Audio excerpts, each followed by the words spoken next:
본 방송에서 제공하는 투자 정보는 투자 판단에 대한 조언입니다. 방송에서 제공하는 주식의 가치, 가격 상승 및 하락에 대해서는 방송사에서 보장하지 않습니다.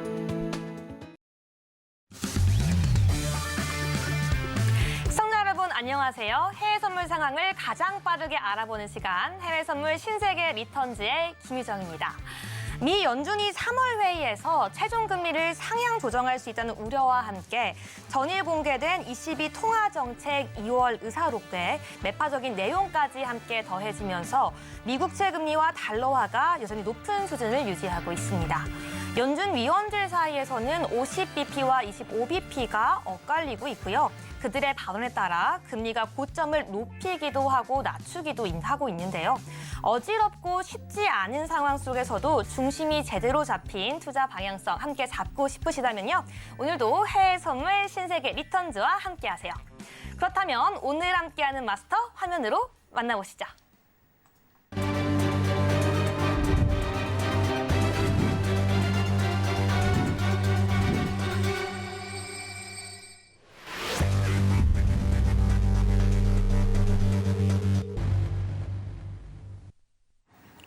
금요일 해왕 마스터님과 함께합니다. 안녕하세요. 네, 반갑습니다. 네, 저에게도 인사해 주셨으니까 시청자분들께도 반갑게 인사해 주세요. 네, 안녕하세요. 해왕입니다. 이제 시장에서 많은 이야기가 나오고 있어요.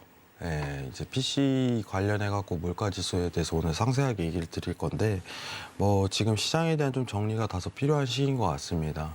제가 오늘 좀 기본적인 이론을 설명드리면서 지금 현재 시장에 어떤 영향을 끼치고 현 상황이 어떤 상황인지 정확하게 맥락을 짚어드리는 시간을 가지도록 할게요.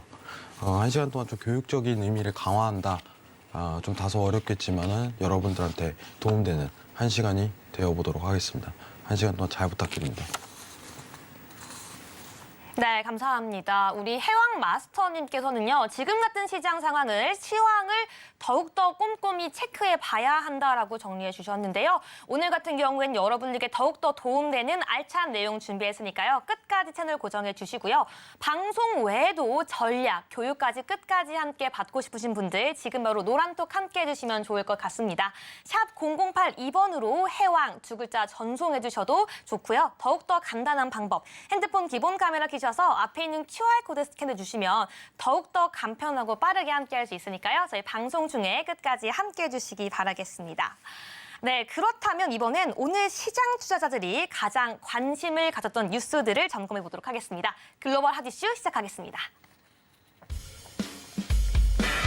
첫 번째 뉴스입니다. 최근 비슷한 흐름을 보이고 있는 소비자 물가지수 CPI와 개인 소비지출 PCE가 올해는 달라질 가능성이 있다고 월스트리트 저널이 분석했습니다. 연준은 인플레이션 지표로 CPI와 PCE 둘 다를 보지만 인플레이션 목표치 2%를 설정할 땐 CPI에 비해 품목이 상대적으로 많고 변동성도 적은 PCE 지수를 현재 따르고 있는데요.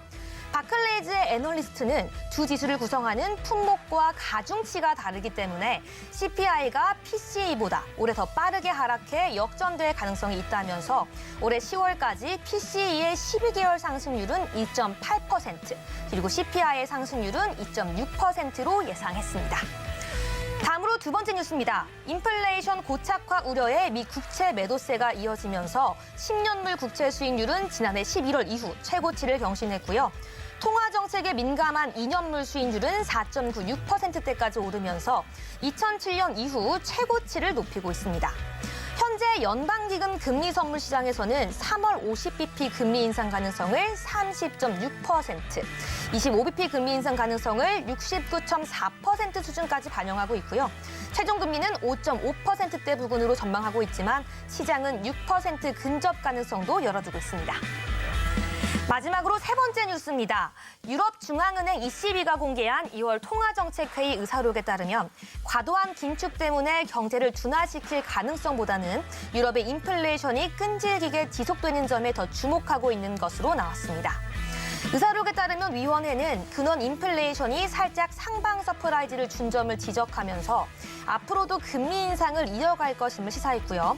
예정된 금리 인상을 앞당겨서 신속하게 시행하는 프런트 로딩에도 여전히 열려 있음을 드러냈습니다. 네, 여기까지 저희 함께 다양한 글로벌 핫 이슈들 점검해 봤는데요. 그렇다면 하나하나 우리 마스터와 함께 꼼꼼하게 점검해 보겠습니다. 네, 해왕 마스터, 먼저 첫 번째 뉴스인데요. 이게 바로 지금 CPI와 PCE 구성되고 있는 항목이 다르기 때문에 불거진 문제인 것 같습니다. 일단 시장에서는 조금 더 CPI를 보는 것 같고요. 연준의 금리 인상에는 PCE가 조금 더 영향을 끼치는 것 같은데 지금 이 사이에 인플레이션을 좀 집계하는 차이가 있다 보니까 이런 뉴스가 나온 것 같은데요. 네, 지금 이 뉴스에 대해서 어떻게 좀 생각하시는지 의견 좀 여쭤볼게요. 네, 일단은 최근에 이제 CPI 관련해 갖고 여러분들한테 좀 설명드리고 싶은 게 그 CPI 항목이 최근에 바뀌었었어요.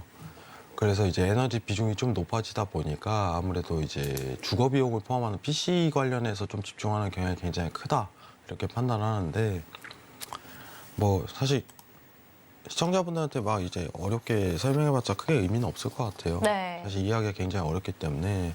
근데 제가 조금 오늘 여기서 설명드리고 싶은 부분은 뭐냐면은 지금 PC 물가라든가 CP의 둔화 때문에 사실상 지금 시장이 떨어지는 이유를 찾기는 힘들다 이거예요.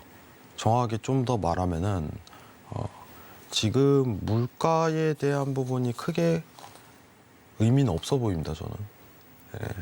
제가 이게 두 번째 이슈 관련해 갖고 좀 제대로 정리를 해드릴 건데 최근에 10년물 국채 금리가 많이 올랐거든요, 여러분들. 사실 이제 우리가 물가를 보는 이유를 정확하게 다시 한번 짚어볼 필요성이 있을 것 같아요, 여러분들. 여러분 물가 왜 봅니까, 여러분들? 한번 생각을 해보시겠어요? 그 물가를 보는 이유는 지금 미국에 대한 최종 금리가 몇 프로가 될까 확인하기 위함이에요. 정확하게. 최근에 사실 우리가 이제 금리 모니터링을 통해서 미국의 최종 금리가 5.25에서 5.5 사이가 될 가능성이 굉장히 높다라고 판단했었는데 최근에 이제 5.75까지 이게 확률이 올라갔어요. 최종 금리가. 이 최종 금리가 어디까지 올라가냐에 따라 이제 시장에 대한 하락 모멘텀이 좀 두드러지게 나올 수 있는 시기예요. 근데 지금 여러분들한테 얘기 드리고 싶은 부분은 뭐냐면은 지금 미국이 금리를 올려봤자 25bp 또는 좀 많이 올려도 기존 이제 스탠스에서 50bp 이상으로 올린 다음에 최종 금리를 결정하거든요. 왜냐하면 경기 침체가 있기 때문에 그게 섣부르게 많이 올리진 못해요. 그러면은 이 25나 50에 대한 더 추가적인 상승, 최종 금리를 올리더라도 이 한계치가 분명히 있다는 거예요. 시장 하락에 대한 모멘텀은. 자, 다른 말로 하면 무슨 뜻일까? 시장에 대한 저점은 나왔다 이겁니다. 시장에 대한 상승은 주도적으로 언제 들어갈까? 이게 중요한 타이밍이겠죠. 이게 중요한 타이밍이에요. 제가 이 부분은 이슈 두 번째 이루면서 얘기를 할 건데 일단은 PC 물가와 CPI의 둔화. 최근에 이제 물가 지수에 대한 측정 자체가 변화했기 때문에 PCI에 좀 집중하는 경향이 있긴 하지만은 최종 금리를 선택함에 있어서 시장에 대한 어떤 금리 스탠스를 보면은 사실 물가에 대한 수준은 좀 많이 고려할 사항이 아니에요. 많이. 그 이유에 대해서는 두 번째 이슈에 대해서 좀 더 정확하게 짚고 얘기를 드리도록 할 거예요. 자, 정리할게요. 물가에 대한 지수는 뭐 물론 중요합니다. 물론 중요합니다만 뭐 최종 금리를 엄청나게 획기적으로 변화할 만한 요인은 아니에요. 시장에 대한 앞으로 한 번 더 무너진다, 저점 깬다 이 정도 분위기는 절대 모색되지 않습니다. 물가만 가지고 이것만 판단하시면 됩니다. 이상입니다. 네, 감사합니다. 이렇게 첫 번째 이슈 함께 정리해 봤는데요. 두 번째 이슈가 계속해서 이어지죠. 한번 바로 넘어가 보도록 하겠습니다. 강조해 주셨는데요. 네, 맞습니다. 이 연준의 최종 금리가 더욱더 올라갈 것이라는 이 상향 기대감에 지금 2년물, 10년물 기대치가 최고치를 경신하고 있는데요. 지난해 11월 이후 최고치를 10년물이 경신했고요. 그리고 2년물 같은 경우에는 4.96%까지 올랐습니다. 네, 여기에 더해서 지금 어떻게 의견을 보고 계세요? 뭐 이제 국채 금리가 오른다는 거는 이제 최종 금리 상향 기대에 오른 건 맞죠. 지금 화면 보면서 좀 설명을 한번 드려보도록 하겠습니다. 자, 이 이슈는 여러분들 좀 다시 한번 더 중요하게 좀 생각을 해보셨으면 좋겠어요. 이거는 굉장히 중요합니다, 여러분들. 자, 지금 미 국채가 이제 가격이죠, 여러분들. 여기 보이시죠? 지금 금리가 아니에요, 가격이에요. 이해부터 먼저 한번 해봅시다. 자, 지금 미 국채가랑 미 국채에 대한 금리는 반비례 관계예요. 정확하게 반비례예요. 이 부분에 대해서는 제가 무방 때도 설명을 드렸다시피, 자, 채권이라는 종류 자체는 미래 금액이 확정이 돼 있습니다. 예. 제가 항상 비교를 하는 게 우리가 은행에 예치를 했을 때죠. 오늘 앵커님도 바뀌셨는데 새로 한번 질문을 해봐야 될 것 같아요. 네. 예. 자, 앵커님한테 물어볼게요. 앵커님이 10,000원이 있어요. 자, 은행에 10,000원을 예치했습니다. 자, 10년 뒤에 그 금액은 얼마나 될까요? 10년 뒤에 딱 그 이자만큼만 늘어나지 않을까요? 그럼 정확한 금액이 얼마나 될 것 같아요? 제가 그걸 계산을 또 해야 될까? 딱 만약에 지금 금리가 제가 엄청난 우대 금리를 받지 않고 한 3.5% 정도 금리를 받는다고 했을 때 지금 10,000원에다가 3.5% 금리 더하고 여기서 세금 정도 뺀 정도 딱 그거 아닐까요? 네, 그 원 단위까지 한번 맞춰볼 수 있을까요? 그러면은 한 12,500원 어떨까요? 네, 봐봐요. 이제 앵커님께서 지금 답변을 주셨지만은, 네. 자, 어떨까요?라는 말이 나오죠. 그게 무슨 뜻이냐면은 정확하게는 알 수가 없는 거예요. 맞아요. 그죠? 정확하게 알 수가 없어요. 자, 은행인 왜 그럴까요? 은행이 예치한다는 개념의 이자는요, 이 변동이 되기 때문에 미래 금액 자체가 불확정이에요. 확실하게 얼마를 받는다라는 게 확정적이지가 않아요. 만약 이 와중에 이제 갑자기 유동성 또 위기가 찾아와서 제로 금리를 낮춘다면은 또 그 이자도 축소되겠죠, 당연히. 네. 그에 따라서. 근데 여기서 좀 차이점이 이제 채권에는 정확하게 보인다는 점입니다. 채권은 달라요. 여러분, 채권을 제가요 10,000원어치를 사게 된다면은 10년 뒤에 받을 금액이요 이미 정해져 있어요. 정해져 있습니다. 이건 원 단위까지 정확해요. 1101원 이런 식으로 딱 정해져 있어요. 난 10년 뒤에 1101원을 줄게 하고서, 그리고 이 채권을 사는 거예요. 자, 그러면은 채권은 공급과 수요에 의해서 발행과 축소를 이룰 수 있겠죠. 미국 국가에서. 그럼 발행자가 미국 국가면은 공급량을 늘린다면은 원가는 낮아지고 가격은 낮아지고 이자가 오히려 늘어나겠죠. 왜냐, 미래 금액이 확정이기 때문에. 이걸 이해를 하셔야 돼요, 여러분들. 이게 기본적인 채권에 대한 이해입니다, 여러분들. 반비례 관계가 왜 생기는지 이해를 하셔야 돼요. 그럼 여기서 보시는 건 미 국채가가 하락했다라고 얘기를 하는 건 반대로 얘기하면 무슨 뜻일까요? 미 국채 금리가 상승했다라고 표현할 수 있겠죠. 네, 미 국채가가 하락했다. 최근에 미 국채 금리가 상승했기 때문에 시장이 하락했습니다라고도 표현할 수 있는 거예요. 정확하게 얘기를 하면. 그래서 다소 이제 머리가 조금씩 아파지죠, 여러분들. 알아야 됩니다. 자, 근데 최근에 미 국채 금리가 반대로 얘기해서 많이 상승을 했습니다, 여러분들. 네? 근데 미 국채 금리가 상승하는 이유는 최종 금리 자체가 계속해서 더 아직 안정해지고 늘어나는 거예요. 최근 시장이 하락 모멘텀을 좀 유지했던 건 기존 5.5%죠. 5.5%에서 5.75%까지 확률이 상향했기 때문에 시장에서 하락에 대해 25 베이시스 포인트가 반영되는 과정이라고 생각하시면 편해요. 25bp가 반영되고 있는 과정이다. 자, 그럼 25bp가 반영이 끝난다면 어떻게 될까요? 시장은 상승기로 돌아가겠죠. 네, 상승으로 돌아갈 겁니다. 그 기준치가 언제로 측정될까가 과연 시장에 대한 상승을 기대하는 기준이 될 거예요, 아마. 자, 지금 더 추가적으로 한번 보도록 하겠습니다. 여기서부터 좀 더 내용이 심오해집니다. 자, 보세요. 자, 우리가 한번 외워봅시다, 여기서. 자, 왼쪽 차트, 지금 오른쪽 화면에, 오른쪽으로 봐야겠죠? 시청자분들 입장에서. 오른쪽 화면에서 보게 되면은 빨간 선이 지금 보고, 녹색 선이 보고, 파란 선이 뭔지 이해를 해야 돼요. 외워야 됩니다, 이거는. 왜냐? 여러분들 트레이딩에 도움이 되니까. 이해를 하니까. 시장에 대해서 이해한 사람이 트레이딩에 도움이 살아날 수가 있어요. 시황을 이해할 수 있는 거고. 자, 지금부터 하나씩 설명드릴게요. 자, 이 빨간 선은 뭐냐? 네, 빨간 선. 빨간 선은 10년 기대 인플레이션입니다. 여기 보시는 물가 상승률이라고 보시면 돼요. 자, 빨간 선으로 표현할게요, 그냥. 자, 빨간 선이 물가 상승률입니다. 자, 그러면 초록색 선이 뭐예요?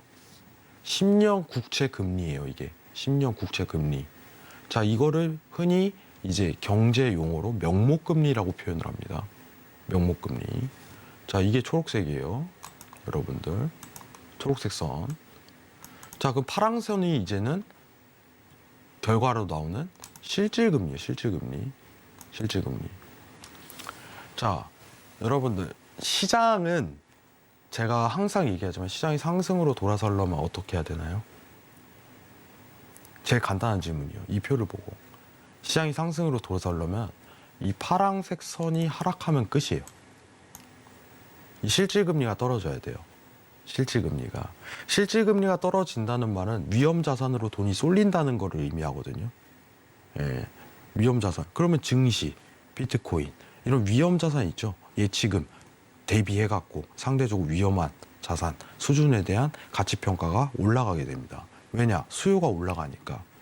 자, 그러면은 지금 우리가 이거를 가지고 한번 따져보자고요. 자, 명목금리가 지금 10년물 국채금리라고 했죠. 이게 10년 기대 인플레이션이고. 자, 이게 실질금리예요. 자, 지금 시장을 한번 봐보도록 할게요. 여러분들. 왼쪽 차트 한번 봅니다. 지금 현 시장이에요. 자, 우리 물가부터 한번 봅시다. 자, 빨간선이 물가예요. 빨간 선이. 자, 물가에 대한 변동성은 지금 기울기만 측정을 해보세요. 네, 제자리에서 굉장히 탑다운으로 맴도는데, 탑다운으로 내려오는데 기울기가 굉장히 낮아진다는 걸 의미할 거예요. 자, 근데 10년물 국채 금리는 어떻게 되나요? 굉장한 변동성을 그리죠. 그죠? 자, 그럼 실질금리가 지금 현재 시장이 올라가기 위해서는 자, 명목금리가 결국은 떨어져야 되죠. 자, 명목금리가 떨어져야지 실질금리가 떨어질 거 아니에요. 그죠? 명목금리 빼기 물가상승률은 실질금리니까. 당연하죠. 여러분들. 더하기 빼기는 하실 줄 아실 거예요. 자, 그러면은 지금 시장에서 주도적으로 뭐에 의해서 시장이 움직일까요? 하면은 정확하게 이 명목금리에 의해서 시장이 지배당하고 있는 상황입니다. 왜냐? 물가는 그 변동성이 굉장히 약한데 국채 금리는 변동성이 굉장히 높거든요. 그러면은 시장은 결국 국채 금리에 의해서 움직이는구나.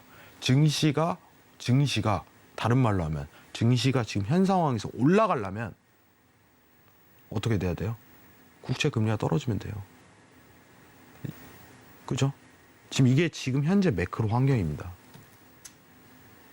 결론 나오죠?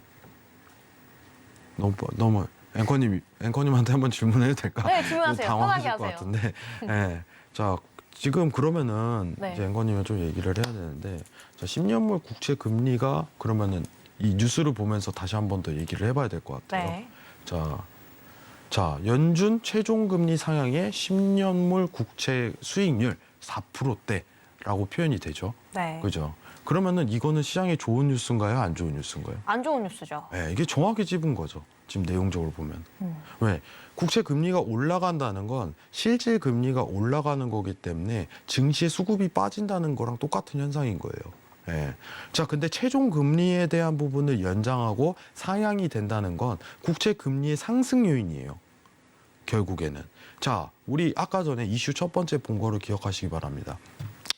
자, 물가가 시장을 지배한다라는 개념보다는 지금 국채 금리가 시장을 지배한다. 근데 국채 금리가 시장이 지배하는데 결국 국채 금리는 최종 금리랑 연결이 돼 있다라고 판단하시면 제일 편합니다. 최종 금리에 대해서 아직 지금 연준이 발표했나요? 시청자분들. 피봇은 안 나와도 돼요. 어차피 올해 피봇은 없습니다. 예, 이건 확정이에요. 이건 왜냐하면 파월 입에서 나왔기 때문에 이거 번복을 못 합니다, 여러분들. 피봇은 나와도 내년에 나올 가능성이 높아요. 내년에. 그러면은 지금 피봇보다는 최종 금리만 가이드라인이 설정된다면은 시장은 상승기로 완전히 돌아섰다라고서 판단할 수 있는 거예요. 뭐 이따 차트에서 설명을 더 하겠지만은 아직은 이거에 대해서 안절부절하지 못합니다. 과연 최종금리가 나올까 말까 하는 분위기만 좀 모색이 되는 거예요. 근데 전체적인 시장에 대한 분위기는 거의 다 왔다라는 분위기로 가고 있어요. 거의 다 왔다. 거의 다 왔다. 그게 3월이 될까 5월이 될까 시장 상승기 그 기준치예요. 아시겠죠? 자, 오늘 좀 정리를 하도록 할게요. 자, 미 국채가 하락. 미 국채가 하락, 최종금리 상향의 10년물 4%대 이슈였습니다. 사실 근데 최근에 최종금리에 대한 매파적인 연준위원회 발언이 있었기 때문에 최종금리가 이제 5.75로 올라가는 상황이 연출되면서 국채 금리가 올랐다. 그래서 시장이 떨어졌다. 실질 금리까지 연동하면 이런 판단을 내릴 수 있는 거예요. 아시겠죠? 이건 굉장히 좋은 뉴스입니다. 여러분들이 꼭 필히 읽어야 되는 거고, 앞으로 여러분들이 계속적으로 국채에 대한 금리죠. 국채 금리에 대한 이슈를 체크를 하셔야 돼요. 그래야 시장 흐름도를 읽을 수 있어요. 이 부분은 꼭 여러분들이 정리를 하시길 바랍니다. 네. 자, 그리고 한 가지만 또 얘기 드릴게요. 화면 한번 보겠습니다. 제가 항상 여기 와서 얘기를 드리는 거지만 주식 시장이 어려운 이유는 뭘까요? 여러분들, 주식에 대한 이해하기가 굉장히 어려우실 거예요. 이해하기가 어쩔 땐 이러고 어쩔 땐 좋고, 근데 적응을 못 하겠어요 라는 분들이 많이 계실 거예요. 적응을. 왜냐면 어디 TV를 보더라도 계속 말이 바뀌잖아. 앞으로 주식이 오를 겁니다. 근데 안 그러고, 주식이 이제는 떨어질 겁니다 하는데 또 오르고 있고. 그게 왜 그럴까요? 왜 이렇게 보기가 어려운 걸까요? 여러분들, 시장을 보는 게 굉장히 간단하게 찾을 수 있죠. 매크로 환경이 계속 바뀌어서요. 매크로 환경이 뭐예요? 시장 환경을 얘기를 하는 거예요. 자, 이 표를 보면서 좀 얘기를 드리도록 할게요. 자, 우리가 유동성 시장에서는 뭐가 중요했냐면 물가가 굉장히 중요한 요인이었어요. 물가가 계속 오르던 시기였으니까. 물가가 시장을 지배한다라는 표현이 더 맞아요. 이때는. 근데 우리가 긴축 단계로 넘어가면서 국채 금리가 급등하기 시작을 하죠. 여러분들. 이때는 금리가 시장을 지배한다. 완전히 다르네요. 상황이. 완전히 다릅니다. 무슨 뜻이에요? 바뀐다는 거예요. 그럼 앞으로 여러분들 증시를 지배할 때 국채 금리가 시장을 지배하나요, 회왕님? 그건 또 아니라는 거예요. 또 매크로 환경이 바뀌어요. 뭐에 의해서? 통화 정책에 의해서 바뀝니다. 지금은 국채 금리가 시장을 지배하고 있어요. 근데 이걸 적응하기가 힘든 거예요. 왜냐? 변화하고 바뀌는 거에 대해서 뭐가 변화가 있는지 감지하고 앞으로 이 부분을 포커스를 맞춰야겠다, 이 부분을 맞춰야겠다 하는 부분에 대한 판단 자체가 좀 결여가 되는 거예요.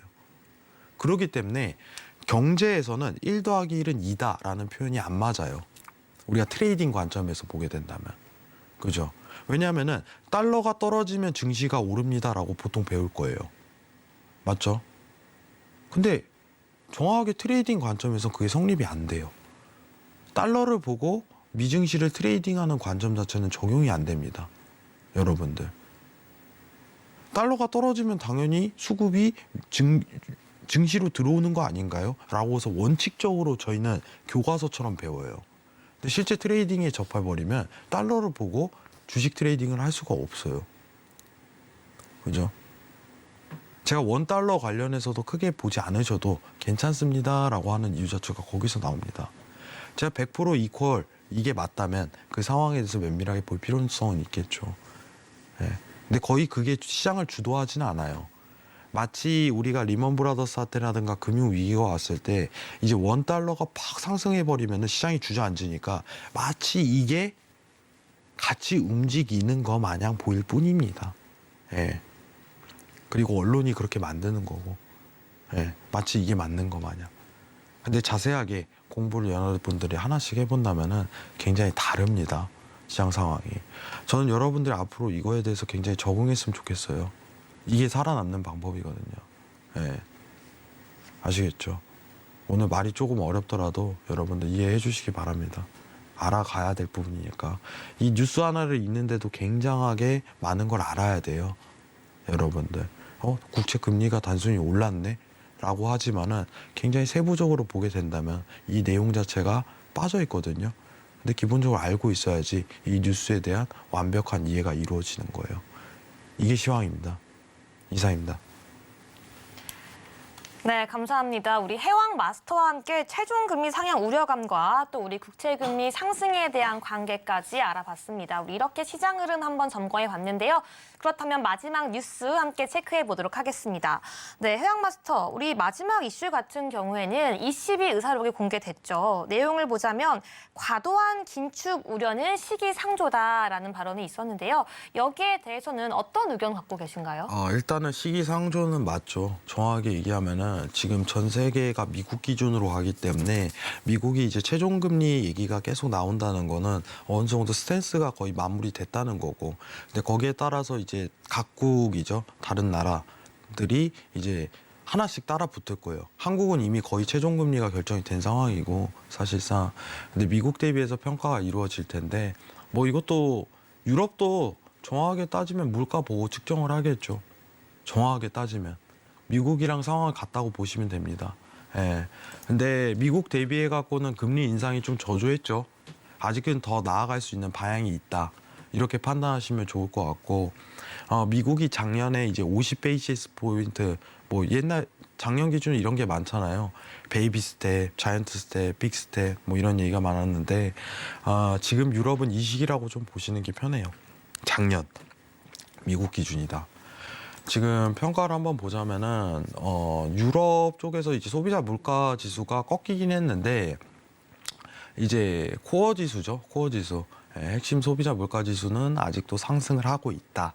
그렇기 때문에 22에서 50베이시스 포인트 금리 인상 등 무리하게 좀 진행을 하는 경향이 있죠. 현재. 그러면은 이번 3월 FOMC 회의, 22회의죠. 22 통화 정책에는 사실상 이제 50bp로 거진 확정이 이루어졌다라고 판단하시는 게 좋을 것 같아요. 예. 근데 이제 다음 여러분들이 확인하셔야 되는 게 지금 현재 추가적인 앞으로 유로존의 행보는 향후 물가를 보고 판단할 가능성이 굉장히 높으니 지금 이거는 불확정 리스크로 굉장히 자리 잡는 게 좋을 것 같습니다. ECB 관련해서는. 중요한 건 이건 것 같아요. 여러분들. 최근에 달러가 상승했었던 이유는 갑작스럽게 이제 미국이 매파적인 기조를 좀 뿜었기 때문에 가능했다라고 판단하지만 사실 미국 입장에서는 이제 최종금리에 근접을 했기 때문에 달러가 추가적인 하락 가능성은 유로존 때문에 가능성이 있다라고 판단하시는 게 좋아요. 달러는 아직 하락 여지가 굉장히 높습니다. 왜냐? 유로존 때문에 아직 올라갈 길이 더 훨씬 남아있거든요. 상대적으로 달러 대비 평가하려면 이제 유로존 통화 정책도 잘 봐야 돼요. 그 이유에 대해서 좀 설명을 드려보도록 할게요. 화면 한 번만 내리도록 하겠습니다. 네. 이거는 좀 차트를 봐야지 여러분들이 좀 이해를 도모할 것 같아서. 네, 차트를 통해 좀 더 사실- 자세하게 이야기해 볼게요. 사실 우리가 이제 미국이 최근에 그 스탠스가 굉장히 강했기 때문에 미국 통화 정책에 의해서 지금 달러 차트입니다, 여러분들. 이 부분은 현재 보시는 게 달러 차트예요. 사실 미국에 의해서 달러가 움직였다라고서 표현하는 게 좀 더 맞을 것 같아요. 여태까지는. 근데 최근에 좀 얘기가 많이 달라졌어요. 근데 그 이유에 대해서 좀 설명을 드릴 건데, 자, 잠시만요. 네. 자, 보시면은 지금 이게 왼쪽에 네모칸이요. 2017년도 차트예요. 2017년도 차트. 자, 이게 달러 차트예요. 달러가 이때 떨어지는 이유 자체는 뭐냐면 유로존이 테이퍼링을 시도했습니다. 테이퍼링 아시죠? 채권 매입 축소. 채권 매입을 축소한다는 거는 그 당국에 대한 어떤 통화량을 감소한다는 의미잖아요. 그러면 당국에 대한 화폐 가치는 어떻게 돼요? 우리 배웠죠? 우리 방송에서 올라간다고. 예. 다시 얘기하면은 미국이 테이퍼링 했던 과정은 이 과정이죠. 당국에 대한 통화 발행량이 줄어듦으로써 그 가치가 올라가잖아요. 자, 근데 이때는요, 달러가 줄어들어요. 왜 줄어들까요? 반대 통화인 22가 올라가고 있거든요. 왜냐? 테이퍼링을 해서. 그럼 이때 달러는요, 22에 의해서 떨어졌다라고 표현하는 게 맞겠죠? 22가 통화 정책을 강하게 테이퍼링을 내뿜었기 때문에. 자, 그러면 달러 인덱스라는 건 정확하게 유로존의 통화 정책을 굉장히 잘 받는다는 거예요. 유로존의 통화 정책이 어떻게 급변할 때마다 영향을 받을 가능성이 굉장히 높다는 겁니다. 지금 최근에 사실 이제 달러 인덱스가 떨어지는 이유는 뭐예요? 예, 미국 페드에 의한 통화 정책의 끝발이 다 했거든요. 더 이상 영향을 끼치지 않는 거예요. 그리고 반대 통화인 ECB는 계속적으로 긴축을 시도하기 때문에 그죠? 유로존의 유로화가 올라가는 경향이 굉장히 컸었죠. 근데 지금 여러분들한테 얘기를 하나 두 개 드리면은 미국이 앞으로 스탠스를 긴축적으로 더 지금 기준으로 평가했을 때 미국이 더 추가 금리를 인상할 가능성이 높겠습니까? ECB가 할 가능성이 높겠습니까? 라고 얘기가 나온다면 22호라고 얘기가 나올 거예요. 미국은 스탠스의 거의 마무리이기 때문에. 그러면은 달러 인덱스에 대한 상황 자체는 언제든 꺾일 수 있다라고서 판단하는 게 굉장히 좋아요. 현 상황에선. 앞으로 ECB가 계속 50베이시스 포인트를 주구장창 주장을 하게 된다면은 달러 인덱스 한 번 더 떨어질 겁니다. 아시겠죠?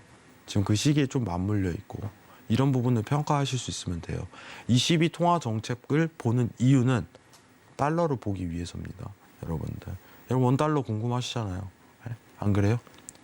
원달러 볼 때 뭐 봐요? 달러 평가 보잖아요.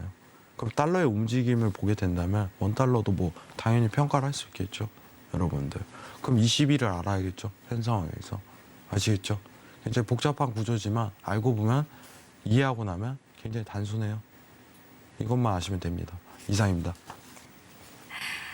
네, 여기까지 우리 오늘의 글로벌 핫 이슈 점검해 보도록 하겠습니다. 네, 그렇다면 현재 11시 26분 지나가고 있습니다. 먼저 오늘의 이슈부터 체크해 보도록 하겠습니다. 네, 나스닥입니다. 최종 금리 상향 가능성 그리고 고금리 장기화 우려가 지속되고 있습니다. 골드입니다. 달러화가 숨고르기가 되면서 골드에는 매수세가 유입되고 있습니다. 계속해서 크루드오일입니다. 중국 경기 낙관론대 미국과 유럽 인플레이션 우려 교차가 되고 있습니다. 네, 마지막으로 유로입니다. JP모건에서 ECB 최종 금리 3.75%까지 상향 조정했습니다. 네, 이제 좀 차트 보면서 주요 상품별 리뷰해 보도록 할 텐데요. 나머지 상품들은 개장 이후에 알아보도록 하고요. 먼저 골드부터 전략 한번 세워보도록 하겠습니다. 네, 마스터 어떻게 한번 보시나요, 골드? 네, 매수다. 매수다. 네, 앞으로 좀 매수를 보는 게 유리하겠다라는 표현을 하고 싶네요. 뭐 차트 관련해서 뭐 간단하게 정리를 하자면은 사실 이제 최근에 달러 인덱스가 올랐기 때문에 이제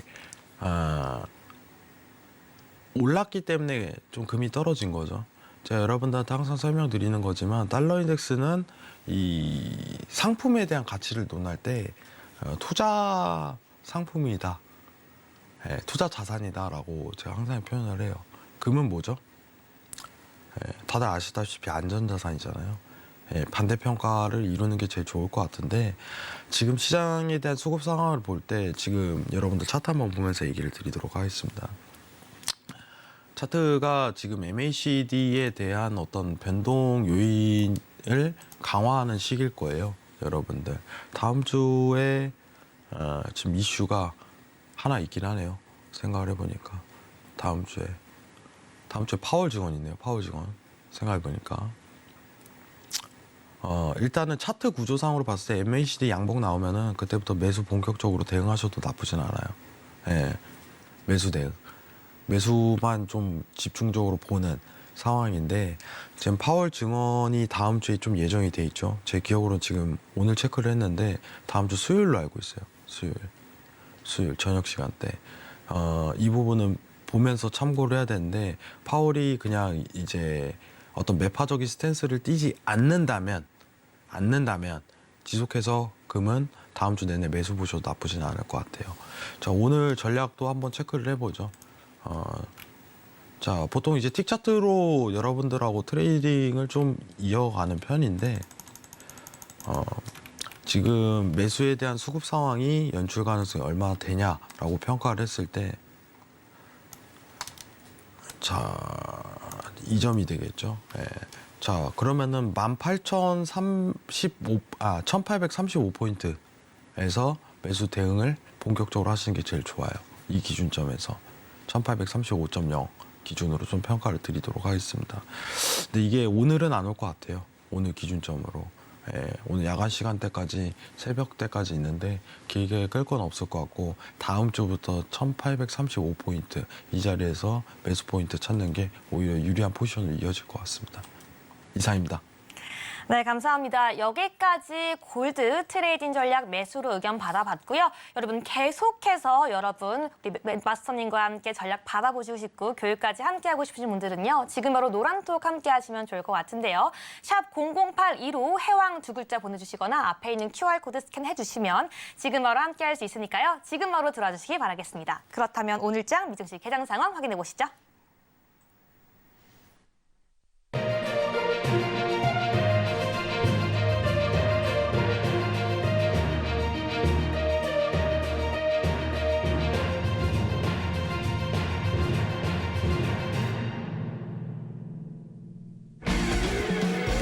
네, 미증시 개장했습니다. 현재 뉴욕 3대 지수, 지금 시작한 모습 보여주고 있는데요. 오늘 상승 출발했습니다. 그렇다면 주요 상품별 개장 파동 함께 살펴보도록 하겠습니다. 네, 먼저 함께 나스닥 살펴보도록 하겠습니다. 나스닥 개장 파동 살펴보시죠. 네, 먼저 나스닥 개장 파동 함께 살펴보도록 하겠습니다. 나스닥 프리장에서 상승하는 모습 보여주고 11시 8분경에 고점 형성했는데요. 지금 개장 직후에 음봉 나와주고 있습니다. 지금 현재 어떻게 될지 상황은 잠시 뒤에 마스터님과 함께 살펴보도록 하겠습니다. 네, 이어서 원유 상황 살펴보도록 하겠습니다. 오늘 장에서 원유 시장 같은 경우에는 지금 변동성 크게 보여주고 있었는데요. 지금 현재 시간 기준 76.73달러 선에서 거래되고 있습니다. 네, 계속해서 한번 골드 상황 살펴보도록 하겠습니다. 네, 오늘 프리장에서 상승세 보여주고 있었는데요. 11시 기점으로 저점 형성하고 지금 하락 추세 보여주고 있습니다. 현재 온스당 1,849달러 선에서 거래되고 있습니다. 네, 마지막으로 지금 유로 상황 함께 살펴보도록 하겠습니다. 유로 상황 오늘 시장 프리장에서는 방향성 뚜렷하게 보여주지 않았는데요. 개장 직전 11시 26분경에 저점 형성하고 지금 횡보하는 모습 보여주고 있습니다. 네, 여기까지 파동 살펴봤습니다. 네, 이렇게 개장 파동 함께 살펴봤고요. 그렇다면 우리 상품별로 하나씩 트레이딩 전략 살펴보도록 하겠습니다. 네, 마스터, 먼저 우리 지금 나스닥 트레이딩 전략 살펴보고 싶은데요. 어떤 의견 갖고 계신가요? 네, 차트 보면서 한번 얘기를 나눠보도록 하죠. 네. 잠시만요. 네, 지금 우리 나스닥 같은 경우에는 개장 이후에 약간 음봉 보이는 모습 보여주고 있거든요. 나스닥은 지금 이제 여기 12,000포인트에서 계속 보합권으로 움직일 거예요, 당분간. 네. 다음 주 파월 증언을 좀 대기하는 구간으로 들어갈 가능성이 굉장히 높습니다. 이게 파월 증언이 굉장한 빅 이벤트거든요. 지금 시기에서. 예, 지금 시기에서. 다음 주에 꼭 이슈 체크해야 돼요, 이거는. 여러분들. 오늘 그 논팜이잖아요. 예, 비농업 고용지수 관련해서. 근데 비농업 고용지수라든가 CPI 때 굉장히 거래량이 많이 발생하거든요.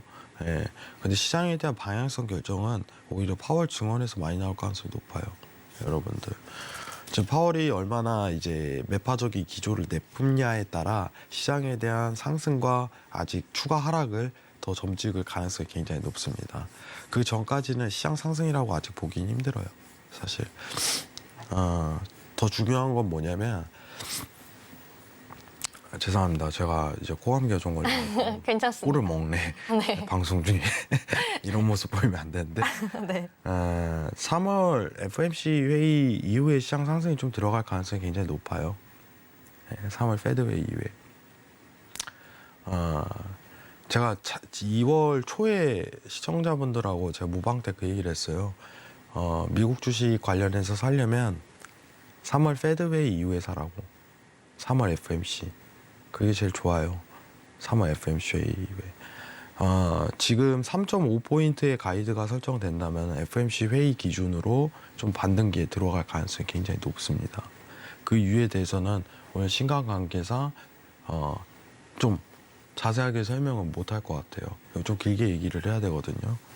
3월 페드 이후가 좀 적절할 것 같고 이번 주 이슈 관련해서 파월 증언 때까지 뭐 보합권으로 계속 엎치락뒤치락 거릴 거예요. 대기하는 구간이니까. 오늘 시장 파동만 보게 된다면은 좀 간단하게 보는 게 낫겠죠. 네. 여러분들 잠시만요. 지금 3월 FOMC 회의 이후 전까지는 보합권에서 움직이겠다라고 말씀해 주셨는데요. 오늘 차트 보면서 좀 자세하게 오늘 시장 파동 살펴보도록 하겠습니다. 네, 오늘 차트는 마무리 짓는 게 좋습니다. 개인적으로 트레이딩 안 하시는 걸 좀 권유드려요. 시장 파동 평가를 하게 된다면은 고점에 대한 평가 자체가 나왔을 가능성이 굉장히 높아요. 현재로서. 지금 우리가 지금 23시 35분 흐르고 있는데 여기서 이제 보합권으로 그냥 마무리될 가능성이 굉장히 높습니다. 시장이 여기서 만약에 매수냐 매도냐라고 따졌을 때 매도 분위기가 한 번 더 나올 가능성이 높아요. 지금부터는. 그럼 12,150에 대한 포인트 자체가 고점 포인트로 한 번 찍고 마무리로 이제 12,050포인트까지는 한 번을 하방을 가리킬 가능성이 높아요. 자, 근데 지금 오늘 당일 추세를 보면 추세는 상승인데 매도를 보면은 적합할까요? 예, 이거 굉장히 좋지 않은 트레이딩 방식입니다. 여러분들 아시겠죠? 추세 트레이딩이 손익비에 대한 구성이 제일 좋다는 거 명심하시고 지금은 그 기준치 하에 봤을 때 굉장히 좋은 자리에 위치하고 있지는 않다. 한번 뛰고 다음 주 월요일부터 시장을 트레이딩해도 괜찮을 것 같다라는 표현이 좀 더 적합할 것 같습니다.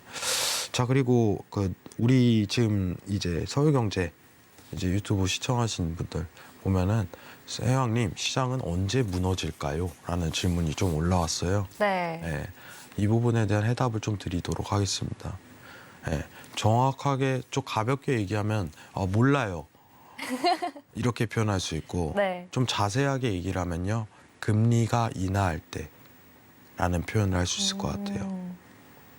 금리가 인하할 네. 때요. 네. 사실 몰라요가 좀 더 맞겠죠. 여기 어느 누구도 금리 인하 언제 합니까? 라고 표현을 하면은 아직 그 형태를 페드에서 내보내지 않았습니다. 라고 표현하는 게 좀 더 맞겠죠. 페드에서 분명히 내보낼 거예요.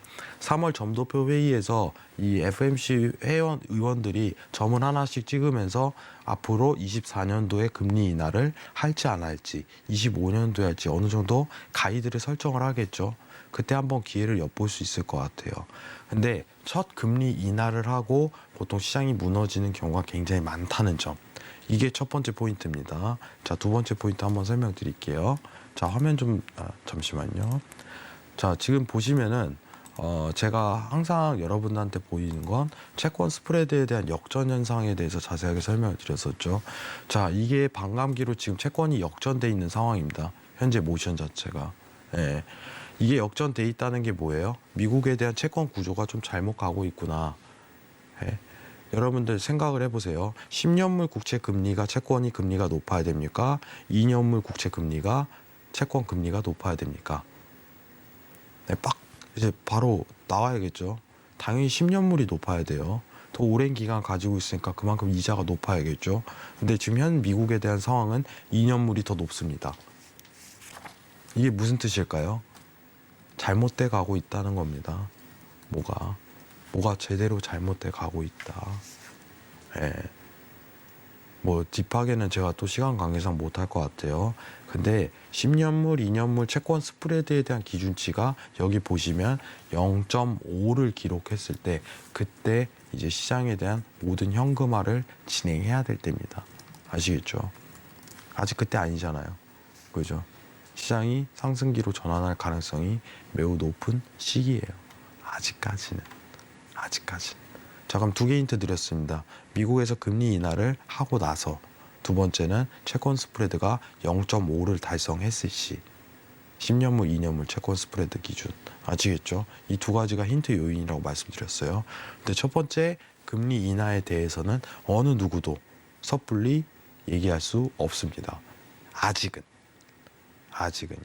최종금리 가이드 세워지면은 어느 정도 얘기가 나올 거예요. 그걸 뭐라고 하죠? 연준 피봇이라고 표현하죠. 여러분들 되돌리다. 금리 인상을 되돌리다. 그 형태가 나와야 됩니다. 근데 아직까지는 안 나오고 있습니다. 그때 조심하시면 좋을 것 같아요. 예. 지금 우리가 추측권으로 봤을 때는 뭐 24년도 상반기 뭐 이때 가능성이 있겠죠. 근데 시장에 대한 경제 지표도 체크하면서 어떻게 보면 연준이 어느 정도 가이드를 세울 거예요. 예. 그때 제일 조심하세요. 그것만 기억하시면 좋을 것 같습니다. 이상입니다.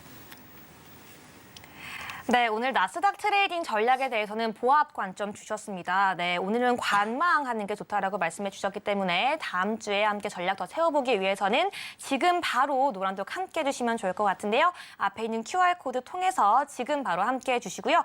계속해서 그럼 마스터와 함께 5일 관점 들어보도록 하겠습니다. 네, 마스터, 5일 전략 어떻게 세워봐야 될까요? 5일도 관망이에요. 관망. 사실 근데 5일은 앞으로 쭉 관망.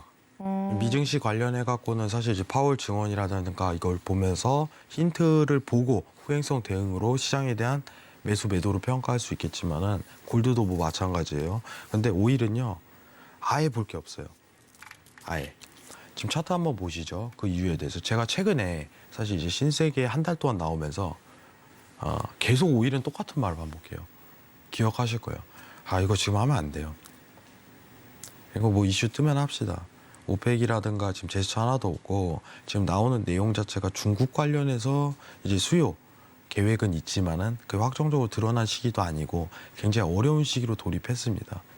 네, 근데 그게 차트에도 표현이 되네요. 여러분들 지금 차트 한번 보겠습니다. 자, 우리가 보통 거래량이 발생을 했을 때는 어떤 식으로 수급 자체가 드러나냐면 MACD랑 RSI가 큰 변동성을 좌지우지해요. 근데 지금 기준치가 일단 RSI는 움직이질 않으면서 MACD가 수렴을 해버리네요. 그죠? 여기 네모칸 볼게요. MACD가 수렴을 해요. 이게 무슨 뜻일까? 진짜 거래 없다는 거예요. 그러면은 변동성 시장에서 어떤 추세를 읽는 흐름보다는 시장이 그냥 왔다 갔다 하면서 그냥 진폭 치는데 어떤 방향성을 결정 못할 가능성이 굉장히 높은 차트라는 거예요. 이런 구간에서는 뭐 근데 미리 얘기해 주는 게 사실 시황이죠. 그래서 제가 이제 시황 보고서 이건 트레이딩 하지 말자. 이슈가 좀 생기면은 그때부터 후행성 대응으로 해도 늦지 않습니다. 라고 평가를 했는데 아니나 다를까 진짜 재미없네요. 유가는. 예. 기름값 최근에 좀 많이 고정이 됐죠. 여러분들. 지금 크루드오일 가격이 77달러 내외 유지하는데 지금 오펙 관련해서 나오는 내용도 없습니다. 예, 중국 관련해서 나온 내용도 없고요. 이 흐름이 깨질 만한 내용이 나와야 돼요. 예, 그때까지는 유가는 트레이딩 전면 스탑입니다. 저는 웬만하면은 유가 거래 안 하시는 걸 굉장히 추천드리도록 할게요. 이상입니다. 네, 감사합니다. 지금 나스닥 5일 연이어서 관명 의견 주셨습니다. 네, 계속해서 전략 받아보고 싶으신 분들, 교육까지 오늘 방송 이후에도 함께하고 싶으신 분들은요. 지금 바로 노란톡 함께 하시면 좋을 것 같은데요. 네, 샵 0082번으로 해왕 두 글자 보내주시거나 앞에 있는 QR코드 스캔해 주시면 지금 바로 함께할 수 있습니다. 네, 그렇다면 마스터, 오늘 이제 마칠 시간이 거의 다 되었는데요. 마지막으로 시청자분들께도 당부 말씀 하나 더 요약해서 한다면 뭐가 있을까요? 네. 당부 말씀이라기보다는 공부 많이 하세요, 여러분들. 도움 됩니다. 신세계 매주 이제 11시, 12시 시청하시면 진짜 도움 되실 거예요. 네. 진짜 도움 되실 거예요. 여러분들한테 뭐 지금 막 사실 이제 오늘 매수 보세요, 매도 보세요 이것보다도 좀 현실적인 답안이 될 수가 있어요. 이 내용을 보고 점검을 하는 것 자체가. 아시겠죠? 남들이 알려주지 못하는 시장평가를 좀 더 자세하게 진단할 수 있는 시간이니까 여러분들 오히려 더 도움 되실 겁니다. 준비 많이 합니다, 여러분들. 많이 보세요. 이상입니다. 네, 감사합니다. 여기까지 오늘 해왕 마스터와 함께 알아봤는데요. 오늘 말씀 감사합니다. 고생하셨습니다. 네, 오늘 마칠 시간이 되었습니다. 저희 방송에서 제공한 정보는 투자 판단을 위한 조언일 뿐 상승과 하락을 보장하지 않는다는 점 다시 한번 안내해드리고요. 서울경제TV와 서울경제신문은 당사의 고유 브랜드입니다. 최근에 서울경제증권TV와 서울경제TV 손실복구팀과 같이 사칭 피해가 늘어나고 있으니까요. 각별히 주의해 주시기 바라겠습니다. 네, 저희가 준비한 내용은 오늘 여기까지고요. 저희는 다음 주 이 시간에 더욱더 알찬 내용으로 찾아오겠습니다. 오늘도 시청해주신 여러분 모두 고맙습니다.